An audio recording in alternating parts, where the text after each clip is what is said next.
Welcome, everybody. Welcome to what will be episode 219. My job UX at startups. I'm Debbie from Delta CX. And let's see. First, as always, I want to thank our Patreon members for supporting the content. Thanks to all of our paid and not paid Patreon members. If you'd like to join and get early access to stuff and all the inside secrets, patreon.com/CXCC. Again, we have a free and paid levels as well. Don't forget to subscribe to the YouTube channel where this will be in 2 weeks because first it goes to the Patreon members, youtube.com/@sign. Or if we're going to do Italian today, Chiocciola, CX-CC, and also check our events calendar, cxcc.to/events. This is the end of February, and I'm already booking things into April. So today our topic is looking at what's the day-to-day job like when you are doing UX at startups. So we've got some experts here with us today. And let's start by having them introduce themselves in last name order. Raff Di Meo, why don't you tell us your story? Hi everyone. Yes, my name is Raff Di Meo, and I'm currently working as a head of design at Doddle, which is a startup in the tech space that works between e-commerce and logistics. We create like a returns technology that helps retailers and consumers to make better returns, make them more sustainable, more efficient, and more profitable as well. We've recently been acquired by Rylander, which is the leading management service for supply chains.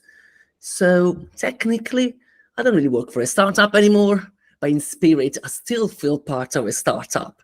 And so, yeah, and I've been in the startups for a while and also before Doddle anyway. And my background is not strictly in design. I'm one of those that come from very far from design. I've actually got a degree in economics. So my brain is wired weirdly in all that business and numbers and that kind of stuff. But I then worked in e-learning as instructional designer, e-learning strategist, all those kind of title, which is not too far from design. So I work in the public sector, working in education quite a lot, in universities and colleges. Then I moved to HR, and then I hated it, and I decided to change. So that took me to UX design, and I started to work in startups straight away. And then I made the leap to the agency world, which I loved too. But then I went back to startups. So I've done quite a lot of things in a lot of different fields, different subjects. But now I'm here in the startup world, tech world at Doddle. And that's Well, me. holy cats, that was quite a tour. So great to meet you. I've been connected to you on LinkedIn for some time. Finally, we're meeting, and of course, Sharon Rylander. Tell us your story and how you got into UX. Yes, hello. I've been in the Bay Area, Silicon Valley, for quite a while. I started at large companies. I had a great time there, but then where I landed within that world was really in beta program management. I just really enjoyed being at the intersection of what users need and delivering that information to engineering teams and product teams. And then I ended up at a startup kind of just randomly and loved it. And I realized looking back that even at the larger companies, I somehow tended to gravitate towards the R&D people where it was like a startup within a large environment. So I've been at startups ever since. All sorts of different industries, robotics, media streaming, e-learning, ed tech, home networking, all sorts of stuff. And I really, really enjoy it. Typically, I'm the first researcher to get hired and then get to grow out a team at some point.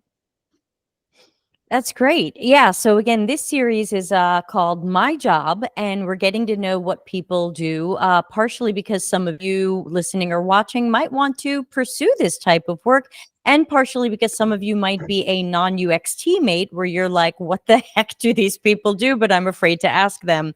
So we're going to be helping people understand this a little bit better. Let's go back to Raff. Let's start with you. When you say to someone, I do UX at startups, tell us more about what kind of work day to day or week to week that might look like. Well, the first thing that I can think of when people ask me what it's like to be a UX designer in a startup is the word chaos. It's a very chaotic environment. It's definitely not structured, and it's definitely for someone who's ready to be adaptable and trying to do a lot of different things. So the day-to-day can be very different, and the work can be very different, where it's not very strictly product design every day. So it can be working with marketing or working with sales. I've run workshop for sales, creating like sales decks, and it's not always just working on the product itself. There's a very much of a collaboration between different teams, and it really becomes like everyone's job trying to sell a product with all the different aspects that it takes to sell that product. So definitely that there's that element of being really, really chaotic, but at the same time, it's really fun because you can work in loads of different environments with loads of different people. And that's where I think the fun really comes. But then, yeah, that's really like the day to day. And another thing is also definitely being really good at work with constraints. I know all designers works around constraints, otherwise our job will be just too easy or too boring. But the type of constraints that we work with in the startup world, at least from what I can see in my world, is definitely time, budget are the biggest constraints, and also like resources, like people. We don't have a lot of people. We don't have like a huge team of 100 designers. So that really changes the job that you're gonna do and how you're gonna do it. So sometimes you need to do things a little bit more high level instead of going to the very single detail of pixel perfect, because you are working at different scales, different speed. Yeah, so those are the things that really come up in my mind, like working in a startup. Great, thank you. And Sharon, over to you with the same question. I know you've worked in different startups, so kind of thinking a little bit broadly, tell us more about a day-to-day, week-to-week life of the Sharon at a startup. Sure. Some days look pretty traditional, which would be if I'm running, say, a week-long usability tests where every single day there are testers coming in. And by the way, I've done all of the recruiting by myself, all of the planning, all of the everything, and I'm doing all three roles of like observing and managing it and doing the analysis. But until the company gets larger where I can hire those people. And so some days are traditional like that, but often it's very non-traditional, and as Raff said, it could just be a ton of different things. Gosh, anything from well, I'll give you an extreme example. At one startup, somehow I ended up running a weekly meeting with engineering where I would go in and sit down and run SQL queries that would be projected up onto this huge monitor, but specifically ones that I had observed, where I'd observed user behavior in the test room where something went wonky. And when I went to look at the back end data to do analysis on what was happening, I'm like, wait, there's something wrong here. And so I would run the queries and show the engineers like where things were wonky.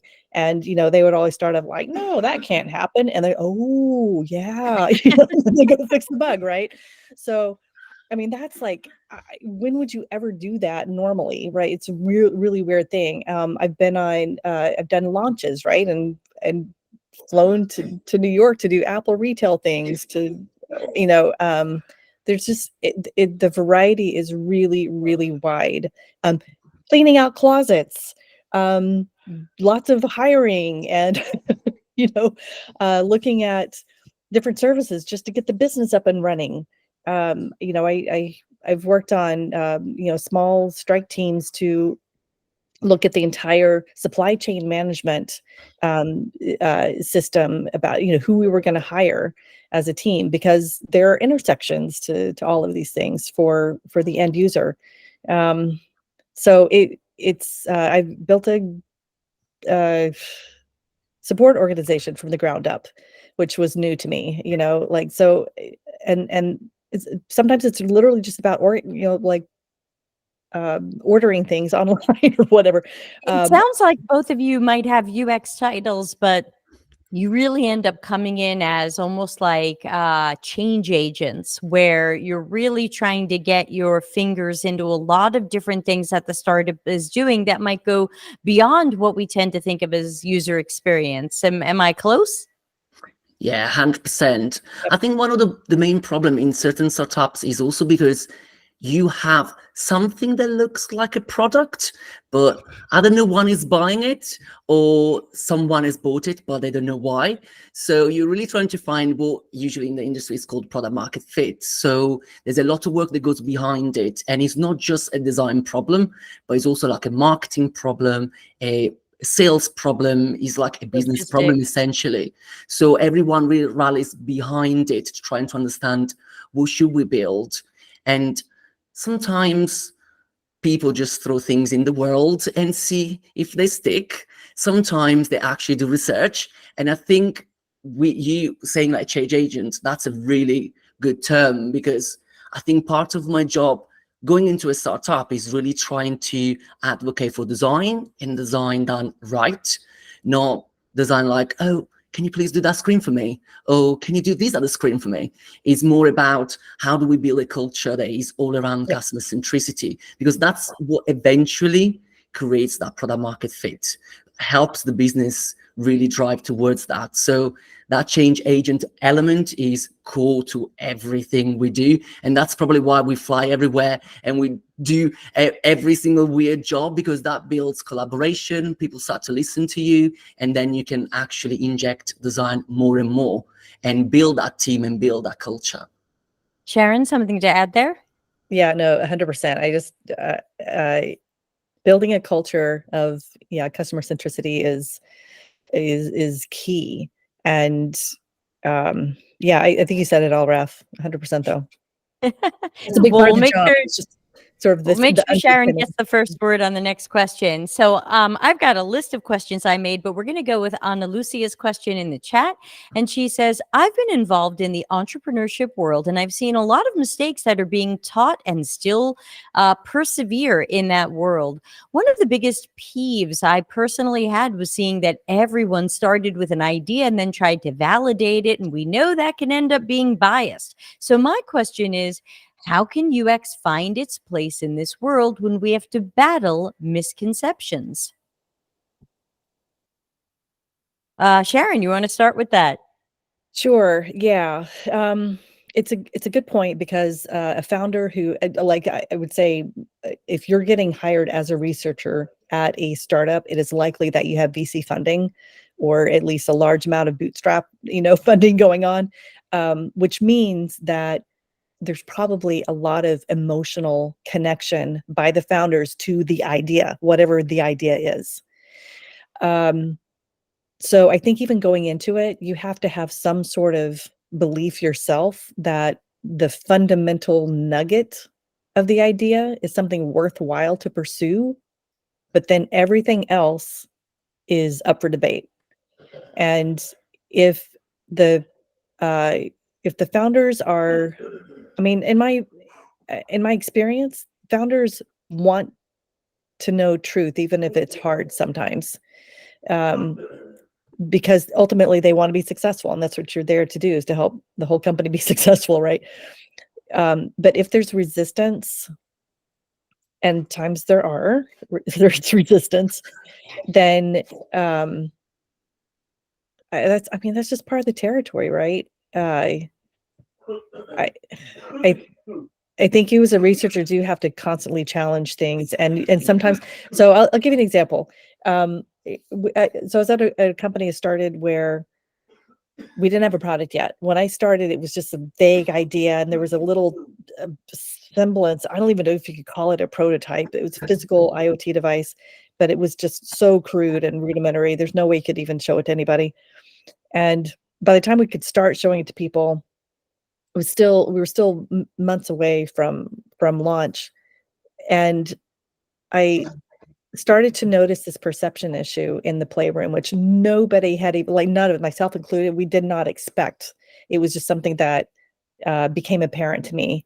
And so I started drilling in on this one point, and it became such a big deal that like the CEO came in, stopped the launch plans, extended them so we could actually get it, and refocused everybody to we did problem solve. We sat down, you know, really nailed the problem statement, and then came up with what we thought was a solution, and then iterated on that, and it was actually the right solution, and fixed the problem. But that, you know, part of it is you have to speak the language of the people you're talking to so that they can get it, so it can land, so that you're not just like whiny, you know, and your house is on fire and whatever. It's like, no, this is a problem and this is why. So knowing how to speak the language of whoever you're delivering that to, whether it's the founders or marketing or the product lead or whoever it is, I think is really important. That's great. Thanks. And just to remind you of the question, Raff, it was, how can UX find its place in this startup world when we have to battle misconceptions? Yeah, it's very hard. I think what Sharon was saying is so true. I've been asked this question before when people come to you with an idea saying, oh, can we do this? This is great, so cool. And my answer in the past, and I think today as well, is get the idea and throw that in the bin straight away. Because most of the time, there's no value in just an idea. And what I suggest is to collaborate and work with other stakeholders, absolutely, but also coach them in understand the value that is behind an idea. And usually there needs to be a problem, there needs to be a need from customers, from clients, and that's where the idea has legs, and then you can start exploring that. But without having like the core understanding of the problem, it's just an idea. It's cool. Yeah, sounds great. You can spend the money and waste it. But unless you're actually solving a problem for someone, probably doesn't really go anywhere. But in my career, I've been quite lucky. I've never been in the situation. Actually, my first job in UX was in a startup working on a learning platform for entrepreneurship. And I was really lucky. I was working with the CEO and COO, and they were both entrepreneurs. They were teaching the business model canvas to students in universities. So they were really switched on and was all about experimentation. So I was very lucky because they had an idea, but actually they were solving a problem that they knew and they wanted to experiment with any solution. So we started to like create loads of ideas and go into universities and talk to students and try things and see what worked, what didn't work. I mean, that was my first job. I wouldn't recommend founders to hire a junior, but that was my case. I loved it. It was great. I think I did a good job for a junior, but probably is not what I would suggest to any founder. Agree. And Anna Lucy, I had a follow-up question, which I guess we'll start with Raff. Did these startups look for you, or was it a job offer you saw somewhere? In my case, they just appeared. So as I was saying, the first job that I had was a startup, and yeah, just like that, I think I was in the right time, right person, because I was switching from e-learning, and that was a UX job for a learning platform. So that was a great match. So I was very lucky. And the same thing when I got a job at Doddle, I got headhunted, and I worked in a startup before. I love that ambiguity that a startup can offer to really get thrown in the deep end and also create something from scratch. So it's something that I gravitate towards anyway. But in my cases, I've just like, I attract startups apparently. But I guess the more you work in startups, the more you get asked to work in a startup anyway. That's the way it goes. It makes sense. Sharon, what about you? Did the startups look for you, or these jobs you found online something else?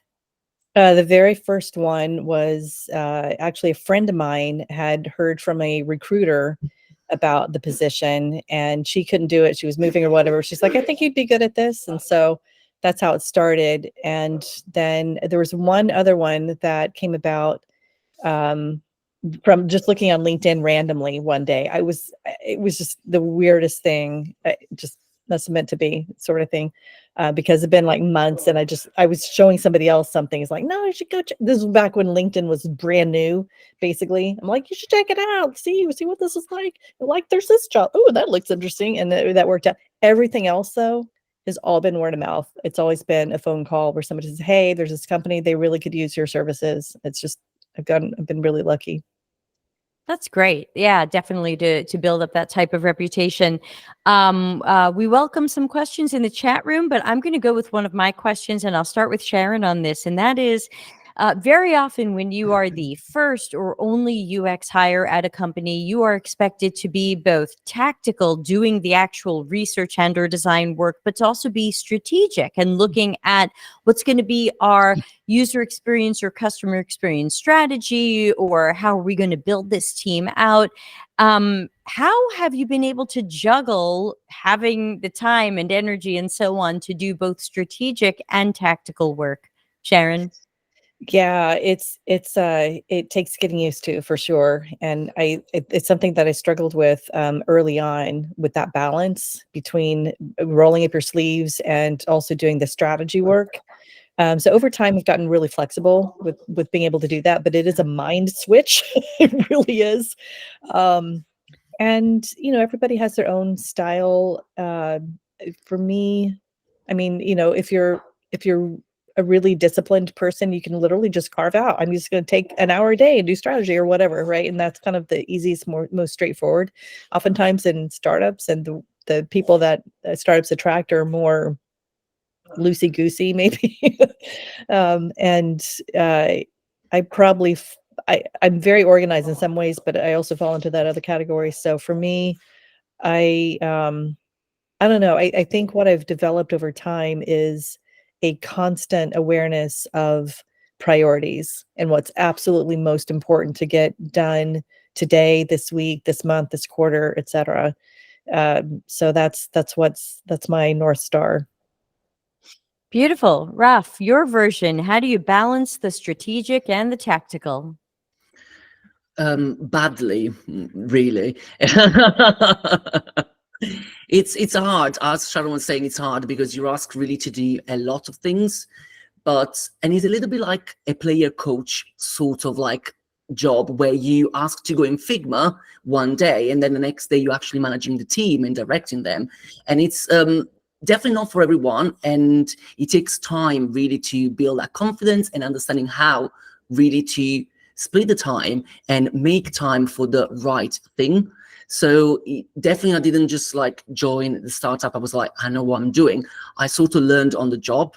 Also, there's not book or there's no material where you can learn that kind of things. Also, because every startup is different and they work differently. They've got a different way of being structured and organized. So you really need to go in and listen as much as possible, see from the people that are around you how they work and what best fits for them.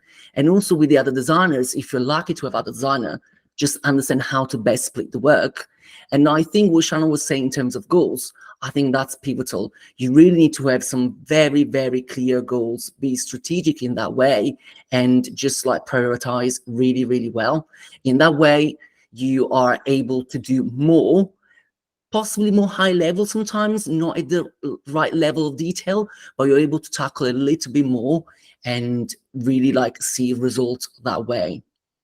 And then hopefully that leads to growth, which means growth of the team, and you get more hands on deck, and then you can start structure the work better. But if you expect to be able to do the same job as 10 designer can do, that's just impossible. So you probably need to lower your expectation of what's feasible, what's doable, and just understand that's for the interim, because you're building something over time. And I think that's key. Thank you so much. I know we've got some guests with us live today. Emojis up. Who feels like this work would be awesome for them, just based on what you're hearing and your personalities and maybe some of your skills? Maureen's raising a hand. Any people, feel free to hit some emojis. Maureen, are you raising a hand because you're saying me or because you have a question? If you have a question, please put it in the chat. But emojis up for anybody who thinks this work would be for them, because I feel like it could be for me. Oh, no question, says Maureen. Yeah, everyone hire Maureen.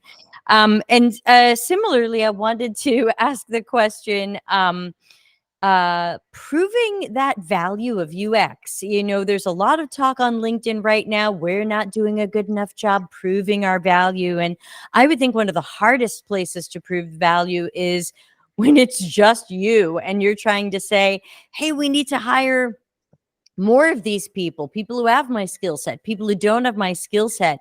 What kinds of things do you need to show or prove to a startup that they need to hire UX person number 2? Let's start with Raff.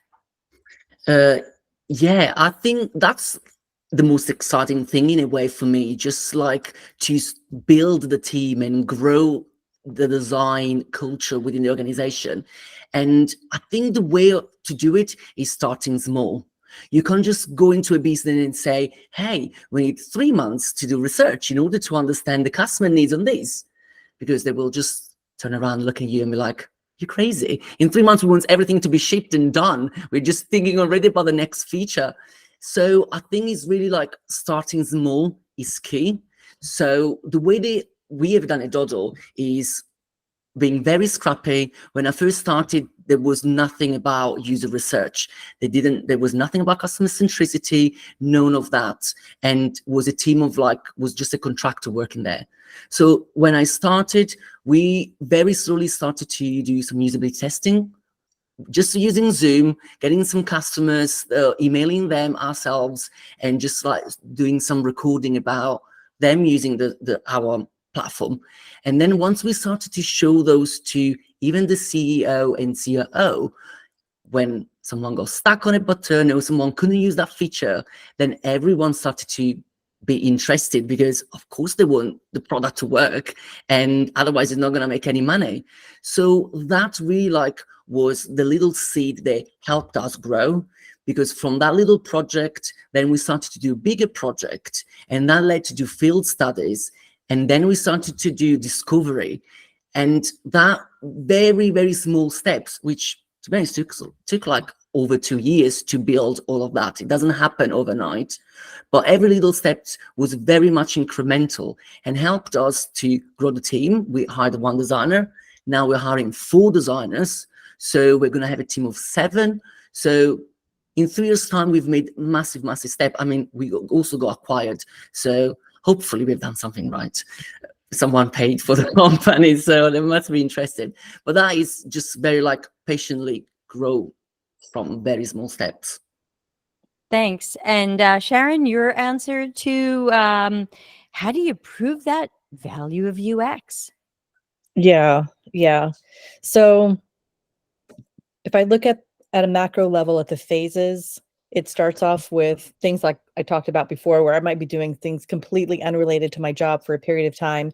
And at some point of maturity, it's all I'm doing. Then, everybody's their job is coming more into focus. And so I'm pretty much acting like a UX researcher would anywhere, except I'm still the only one. And then there comes a point where it's like, this is not sustainable. So it went from kind of part-time to full-time to unsustainable. Yeah. So you have to watch for that and to plan for that. And that's really driven by the roadmap. And that's what I find is typically understandable by management. They can see typically what happens is it's not just going from 1 product to 2, it's going from 1 product to 3, or all these offshoots or whatever. And things are, or adding new geographies, right? So there's this rapid expansion phase where they know that, hey, I've been working, X number of hours per week to get this level of quality, and we've proven ourselves in the marketplace. We're highly successful. This is, we're going to scale this, and I can create some efficiencies here with scale. So it doesn't have to be completely linear, but we do need extra help. And part of that starts off with hiring contractors or doing some outsourced, working with agencies. And that's a really great thing, because then that also lends itself to the math equation, the economics of it, right? At some point, it makes more sense to hire in-house if you've got the workload to create it. For me personally, I'm really hesitant to open up an actual FTE, full-time employee position, until I know that there is long-term sustained work for that person, just because I've seen over times, especially at startups, startups get really aggressive. They do these massive hires and then they do massive layoffs, and it's so painful. And so I tend to be really conservative about actually opening those up. And in the meantime, use contractors and agencies. Excellent. Thank you. That's something like okay, that, go ahead. actually.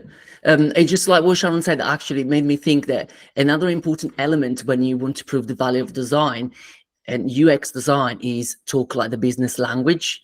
So if you really show them, you talk about money, then they start to understand. So if you tell them, hey, this is going to cost us more, or we're losing customer because of this or that, and that means money, then people start to tune in a little bit more, because they might not understand about usability or accessibility, all that kind of stuff. But when you say, hey, we're losing money or we're not making enough money, then everyone is like, oh, okay, let's listen to this. You don't say. Money. Yeah, and I'm just going to put in a shameless plug. If anybody needs people to work on projects, we act as an agency, and Delta CX has an American corporation and an Italian SRL. So we'd happily send you humans if we can. So we're technically running out of time, believe it or not. And so in wrapping up, I just want to give each of you the chance to say some last words, any books, courses, videos you can recommend if these exist, and how people can find you, follow you, get in touch with you. So let's start with Sharon. Sorry about that. You can find me on LinkedIn. Please feel free to reach out. I'm very happy to connect with all of you here. I know this channel has been such a great location to discover books and all that I feel like I can't add to it from the UX standpoint. The one I will mention about startups specifically is The Hard Thing About Hard Things by Ben Horowitz. When I read that, I've never had a business book make me bawl, but I just found myself bawling reading through it, because it just so it articulated yes, it articulated a lot of the energy that I had been experiencing and didn't even realize I was experiencing. It's really intended for founders, but I found it even in my role as a support person of founders to be really powerful. And it also, I think, helps you understand your role as a researcher in helping the success of a startup specifically. Yeah, thank you, Debbie. Yeah, thanks for recommending it. I'm writing it down on my little scrap paper as well. So yeah, everybody find Sharon Rylander on the LinkedIn, SharonRylander. And thanks so much for being with us today. Raff, tell us your last words and where we can find you.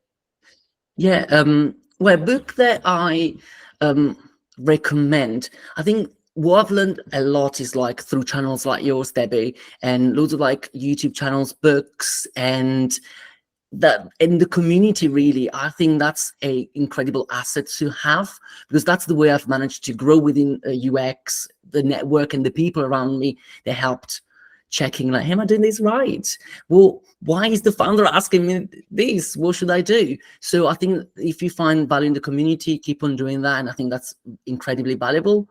And if for someone is starting in the UX journey, I think the book that I found really, really valuable was Undercover User Experience Design from Box James, I think. And it's basically like a team of one, how do you do things? And that really helps to grasp what to do with UX design when you're just by yourself and you need to try to convince everyone around you that what you do actually has value and can make an impact. So that's the recommendation from me. And where you can find me on LinkedIn, of course. And I also have a publication on Substack called Some Designers. So you can find me there, where I publish stuff every fortnightly. I just went down to fortnightly. It was too busy. Once a week, it was unsustainable. I'm not like Debbie. I can't do that. Yeah, those are the two channels. Okay, everybody find Raff Di Meo on LinkedIn, RAFF Dimeo. So definitely, whether you're watching this live with us right now or on the YouTube later on, and if you are, won't you please like, subscribe, ring the bell, do all the things, and help us out in the algorithm. Leave a comment, but make sure you're following these peeps on LinkedIn, and get in touch with them where relevant. So I guess we'll wrap up. Thank you again so much for joining us, and we'll have to see if there might be a version 2 with Sharon's mysterious slide deck. Thank you again. I'm going to stop you, the Debbie. recording. Hold on. Bye.